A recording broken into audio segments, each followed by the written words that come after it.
We have Krish Prabhu, who's the president and CEO of AT&T Labs. It's a position that it's a new position for him. He's been in it for 2 months. And in that position, he oversees all research and development in the AT&T Labs with special focus on transferring the technology and the knowledge gained in the lab's research into services that support AT&T operations and business.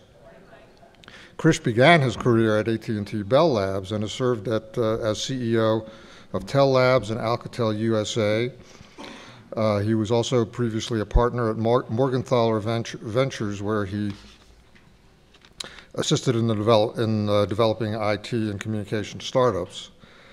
Krish earned a BS in physics from Bangalore University, an MS in physics from the Indian Institute of Technology, and an MS and a PhD in electrical engineering from the University of Pittsburgh, where he's also a member of the Board of Visitors in the School of Engineering.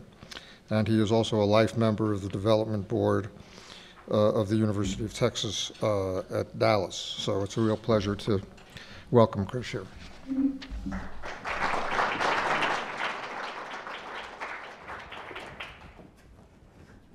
Thank you, Tom, and good morning, everyone. I haven't done one of these talks in a long time. I was retired for almost 3 years, and I was serving on some boards, and then AT&T called me, asked me if I would be interested in looking at this position, and I told myself only a fool would turn this down. And part of the reason is there's just so much happening in the network today. It really is a unique opportunity. So I want to capture a little bit of that today. Let me start with the words that are there in the title for my talk. The Bell Labs has a real Bell or AT&T Labs. It used to be Bell, the Bell system, and started back in the 20s because they felt strongly that technology was such a main ingredient in where the company went. And over its rich history, it has a great track record of invention. But when it comes to innovation, one could make the case that the Labs has probably missed a trick or two. Let me give you an example. Back in 1947, scientists working at the Labs invented the transistor. The same group of scientists split off, went to different places. And the 50s and the 60s, one could literally trace the evolution of their invention into an entire industry. In fact, one can say Silicon Valley today would not be the same without some of those people being there at the founding of that industry. We had a pretty provocative talk last night, and I thought that the year 1973 stood out. And us having not made much progress, I thought I'll just give you a little bit of my perspective for whatever it's worth. 1973 also happened to be the first time when a cell phone was demonstrated. Back in 47, 48, scientists at the Labs had shown how cell phone service would work. They had come up with the key concepts of call handoff and where to place antennas and how to design cells. And there was a race to build one between Motorola and Bell Labs, and Motorola actually succeeded in building the first cell phone. And in those days of collaboration and cooperative spirit, the first call they placed was indeed to the chief scientist at Bell Labs. So I thought that was interesting. Back in the 70s, the number of telephones worldwide was about 200 million, more than half of it in the US. Today, if you look at it, we have gone beyond 4 billion cell phones. Clearly, it's anticipated here very soon we'll have 1 billion smartphones. So the same network has absolutely seen a tremendous explosion of not just innovation, but enhancement in its capabilities. So I want to capture a little bit of that today. The AT&T network touches 200 plus countries. If you're an AT&T customer, you could reasonably expect a voice call to reach you in any of the 220 countries worldwide. And if you had a mobile data broadband session, you could expect to do that in nearly 140 countries. We have over 215,000 access points. So the company has invested a lot in trying to make sure that we have connectivity that's not only well established in this country, but also reaches wide and far in the globe. As network connectivity becomes ubiquitous, connectivity disappears from our consciousness. And in order for this to happen, another important ingredient is that the network needs to become more intelligent. Today, the network, by and large, has a lot of intelligence when it comes to facilitating calls and sessions. The network has a lot of information about who's trying to reach whom. For a variety of reasons, some regulatory, some of that has not fully been exploited. But one of the things as we look at how we make the network more useful, especially if we were to create an enormous economic growth engine, there is a lot of potential in the network. As the network becomes more intelligent, it becomes more indispensable. And like the air we breathe, it becomes essential to our survival, something we are mindful of only if it is not there. So that, in a sense, is the vision that the lab's trying to achieve today. And over the next 10, 15 minutes, I'll give you a little sense of how we get to that vision.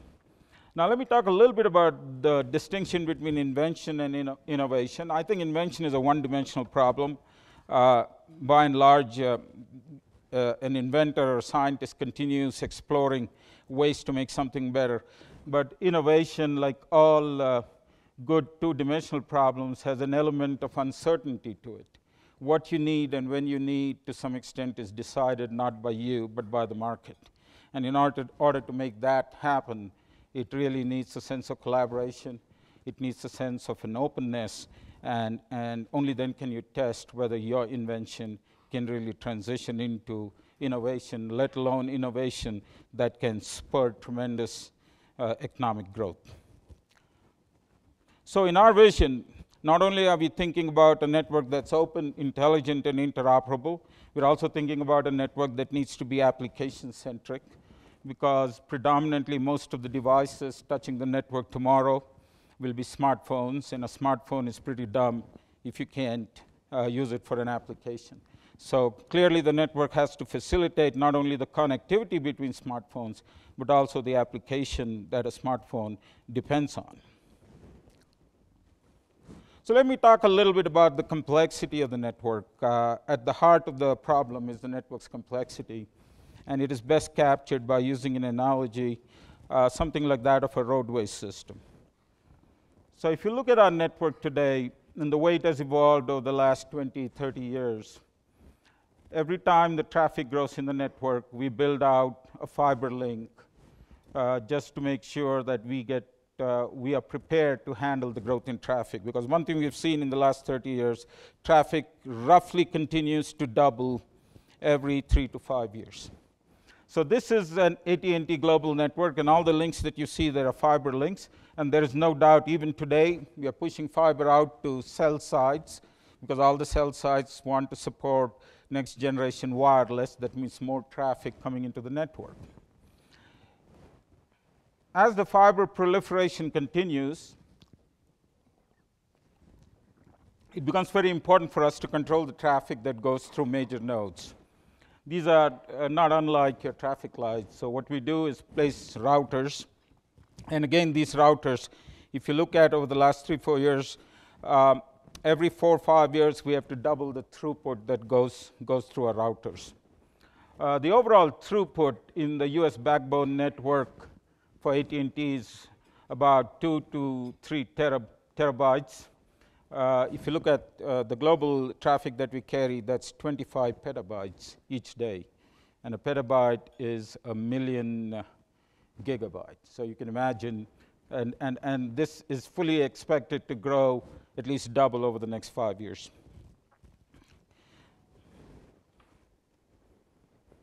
Now, what does wireless allow us to do? What wireless allows us to do is build access ramps to this network. We do have copper access ramps, which we offer DSL service on. We also have special fiber links that will go to businesses so that we can handle the traffic coming from them. But the most of the traffic and most of the growth in access to our network is really wireless. through a combination of the network's capabilities, we can enter the network on one ramp, i.e. a DSL link, and get out of the network on another ramp, i.e. a wireless link. And this is done interoperably and interchangeably almost at will today. The white space that you see at the top of this globe is the space that we do not have wireless access to today in the network. With our current expansion plans of next generation mobile broadband of 4G LTE, we can cover about 80% of the population of the US. Over the last 4 years, we have invested nearly $75 billion in keeping up with the upgrade requirements of the network. And as we look at the proposed merger with T-Mobile, this will allow us to extend our coverage to more than 97% of the US population. I just want to make a quick point on spectrum and its use. Roughly speaking, a measure of efficiency for the spectrum is the bits per second per hertz. And 2G systems, which were launched in 1991, support about one bit per second per hertz in terms of its efficiency. With 4G, we can do the same thing with about 4 bits per second per hertz. So in a way, you have 4 times the efficiency in a 4G network than what you had in a 2G network. That's an important point because use of this spectrum, which is a shared resource, a precious resource, is very important. And it does need significant investments because every time you upgrade from one generation of wireless technology to another, it calls for not only a tremendous amount of dollars, billions of dollars, but also calls for a planned expansion because you have to continue sustaining the service that's offered even as you introduce new service. Another aspect of this network is as spectrum gets to be the essential ingredient in accessing the network, and as we push the fiber and the copper connectivity further out into the globe, so think of it as more meshes emerging, whether fiber or copper, then the spectrum can be used more efficiently just to provide that last bit of indispensable access at a very high bandwidth rate. And so the big envelope in terms of our network planning is also got to do with not just spectrum availability, but also fixed and mobile convergence, and how does that evolve over the next 5 years.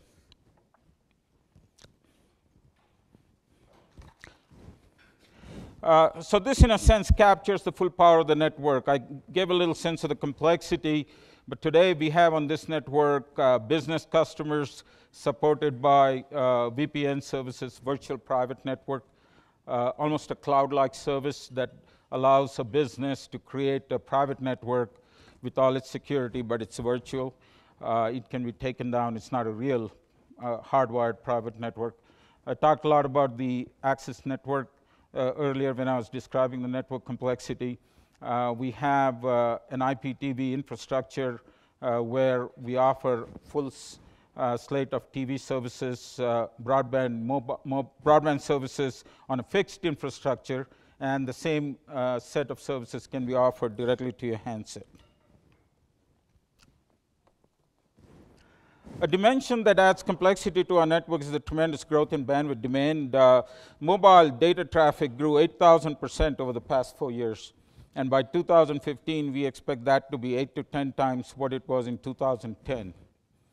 Video is a big component of this traffic growth. By 2015, we think there will be the equivalent of 3 billion DVDs per month going over our network, and fully 66% of the traffic in our mobile core would be video traffic. Today, roughly speaking, that same number is about 20–25%. I want to make a point about investment in networks and the innovation it spurs, not necessarily in our industry, but outside our industry. Let me give you 3 examples. Back in the mid-90s, when the browser first came out, people started using dial access to reach the internet. And that was clogging up our switches. So those of us in the telecom industry came up with this concept of taking that traffic and forking it off from the switches so that the switch, which was designed for voice, could do what it was best designed for.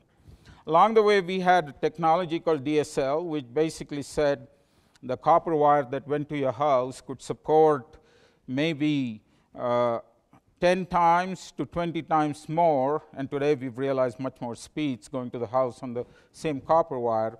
So we launched that service not knowing what reception it would get from the market. But the launch of DSL and launch of broadband was instrumental in enabling companies like Google, Amazon, and eBay to scale and deliver their business models to their customers. The second point is in the mid-2000s when 3G mobile networks launched upgrades that would allow smartphones to operate and have a sense of data service. You could trace back to Apple and RIM and their success of smartphone launches and how closely it was tied to the capability of 3G mobile networks to support those kind of devices. And today we are on the cusp of a major investment in 4G LTE.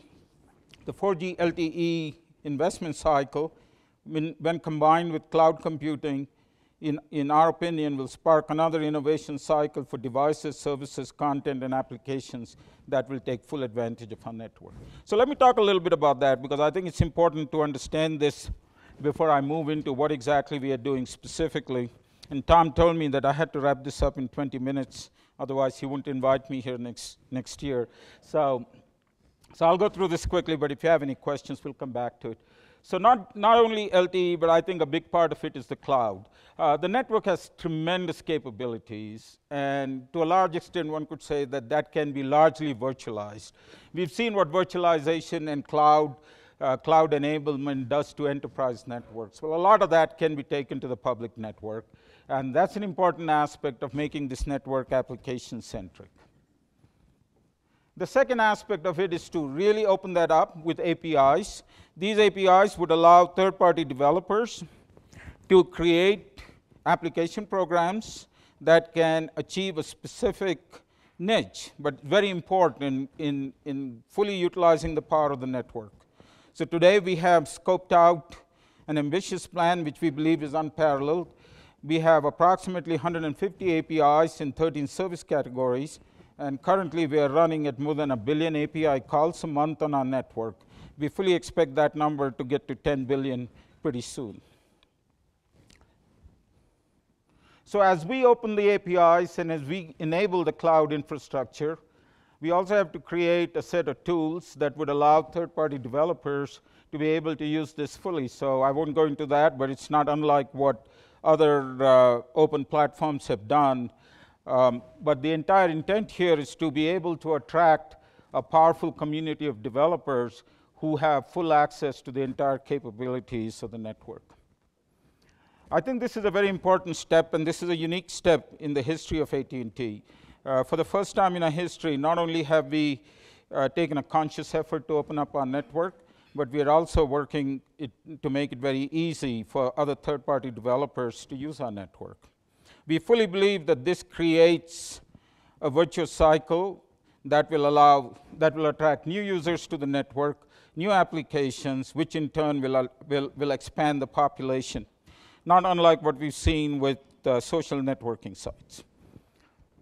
So let me get to our four-pronged, this just captures who we think will be using our API cloud, but let me get to our innovation at AT&T, and I will wrap this up. So we have a four-pronged approach. The first one is the labs. The labs has over 1,200 scientists today. We have 8 Nobel Prizes to our heritage. We roughly average 2 patents issued a day, and we've had 1 Emmy Award. That actually goes back to, the Emmy Award was awarded recently, almost 75 years after we used coaxial cable to transmit video, which tells me that maybe they didn't appreciate the invention when it first came out, or maybe they didn't have any awards to give when it was finally given to us in 1998. We have the innovation pipeline. The innovation pipeline is an internal network. All AT&T employees are encouraged to submit their ideas. We have had 94,000 ideas since they were launched. Since this was launched, we roughly do 7,000 participants a month. It's in 43 different countries. Several projects have been funded, which end up in AT&T's internal development. And to date, we believe the scope of this effort is probably the largest crowdsourced innovation program in the world. The third prong in our four-pronged approach is a fast pitch program. We conduct these pitches where the entrepreneurs are. You can see the places where we've done. A team from AT&T would gather, would invite entrepreneurs to come and present to us their ideas. We would have an interchange. If we felt that there was some promise, we would fast track it, onboard it to a development program, put some of our team members, and eventually, if it is really an attractive idea, we would take it to our foundries, which is the last prong in our four-pronged approach. The AT&T foundries were launched last year primarily to ensure that we had an open collaborative environment that would allow people, especially third parties, to come and work with us. The intent is to be able to get these ideas that came in either from inside the company or outside, put them with a team of experts, some from AT&T, some technologists, some third parties, and then be able to test market this idea through prototyping in a short period of 12 to 16 weeks. To date, we've invested $80 million, and as we open up new foundries, we have one coming up here in Palo Alto in September, which would be a major highlight for us, mainly because it's right in the heart of Silicon Valley. But as we have more success, we are fully committed to expanding this program to other locations. So this is an idea where we actually go to where the inventors and the entrepreneurs are. Okay, I will then conclude on that slide. Let me just say in conclusion, you know, I went to my room last night after last night's speech, and I can honestly say that, at least in my own career, when I started in 1980, and as I look back 30 years later, just the amount of invention, innovation, technology explosion, I gave you the statistics in terms of people who use the network. It's just been phenomenal. So I'm an eternal optimist, not just about our sector, but about technology in general. I do believe that the economic ramifications of this sort of technological push is something I don't understand. So maybe it doesn't quite help the per capita income, but I do know that from a productivity standpoint and from the ability to put this kind of technology in the hands of people, it's just been phenomenal. If anything, over the next few years, as we look at making our network intelligent, making it more open, launching 4G wireless services that reach out to 97% of the population in the US, and truly enabling an open cloud infrastructure that will allow all kinds of third-party innovation and development to occur, I do believe that this will have significant economic gains that will be felt by all. Let me close on that note, and if you have any questions, I'd be happy to answer them.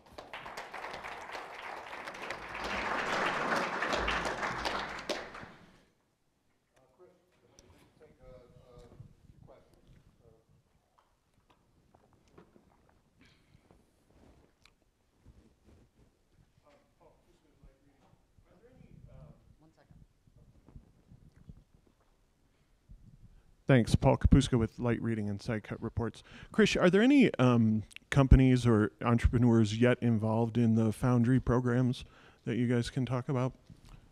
Yes. I wouldn't be too specific about names because I'm not sure whether we can talk about that. But I think we have said that. We have partners who have committed to working closely with us in the Foundry. So when we do get entrepreneurs, we think the net that we cast out will catch some, but our partners, Ericsson is a partner of ours, Amdocs is a partner of ours, Alcatel-Lucent is a partner of ours, and we have other partners in the pipeline.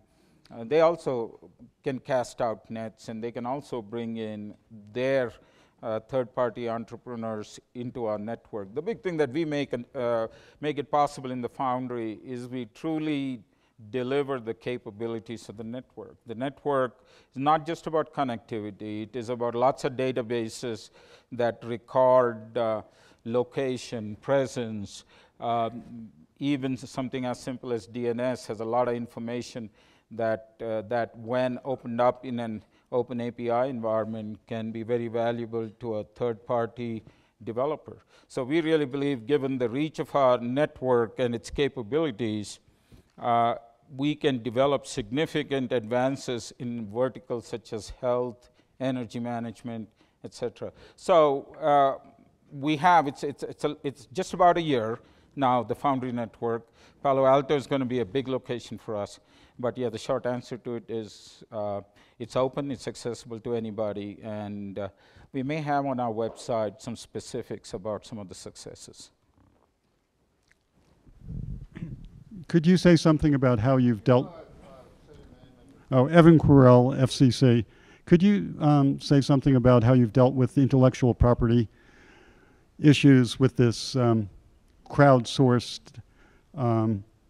program for promoting innovation? I mean, it's a fascinating idea, but I'm just wondering how people just sort of send stuff in and what they get back. Yeah, yeah.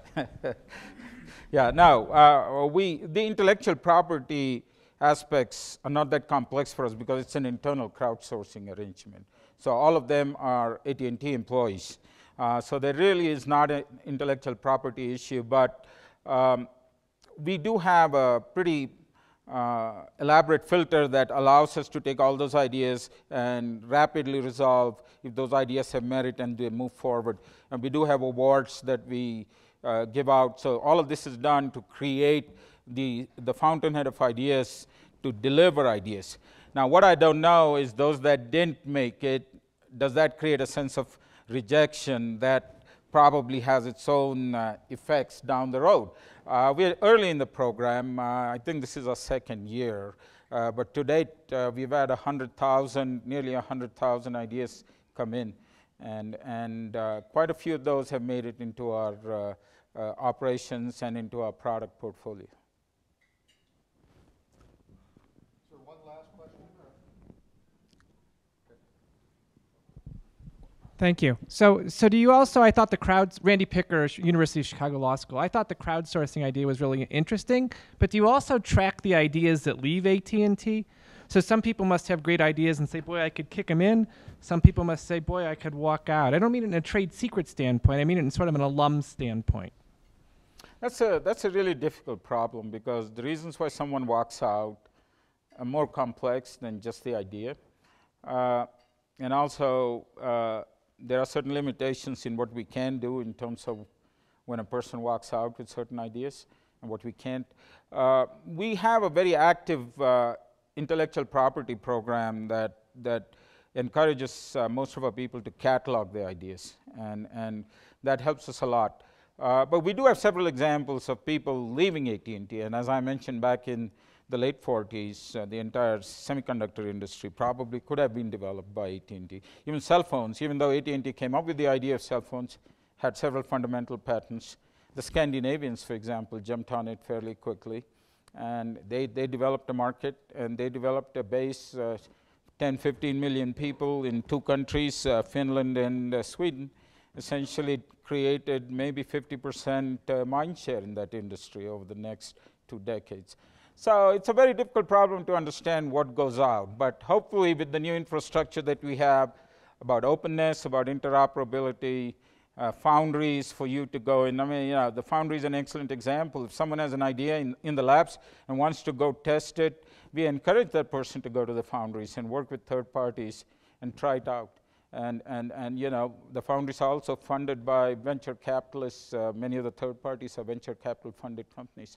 So hopefully in 4 or 5 years when we look back, we'll be able to measure what has worked and what has not worked. Okay, thank you very much. Yeah.